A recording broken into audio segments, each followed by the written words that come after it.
Alright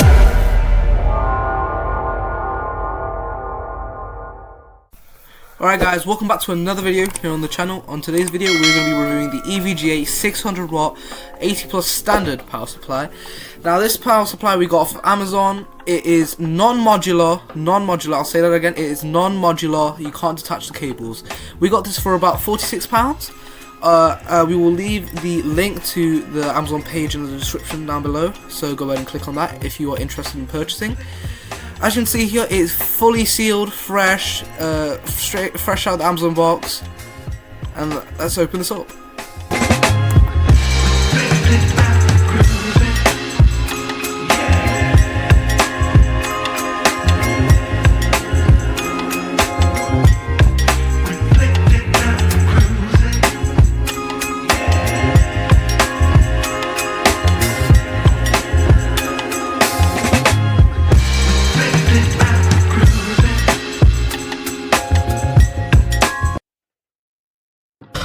Alright guys, this is the Evga 600 watt power supply, 80 plus standard.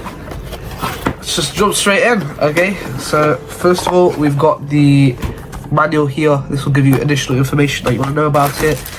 Here, we've got the power cable, which of course, you know, you put that into the power socket and straight into the power supply. And here we have the big boy. This is the main thing, the non-modular 600 watt Evga power supply. Wait, which way does it go? Like that. Okay, wait. As you can see here, you got the 3-pin on the back for the power cord. Move this aside. Also, we got the screws as well. That comes taped to this, so we can attach it to our case. Initially we bought this because our power supply that I have on my PC right now is pretty standard. It doesn't come with a PCIe cable, so you can't really connect anything to it, any sort of power supplies that are mid to high level. Alright, let's just see all these cables. So we got the 4-pin Molex, the 20-pin with the additional 4-pin. So this is the 20-pin with the additional 4-pin, and we got the PCIe cable, the 6-pin with the additional 2-pin, and there's another one as well. So we got one there, and then we got that one there.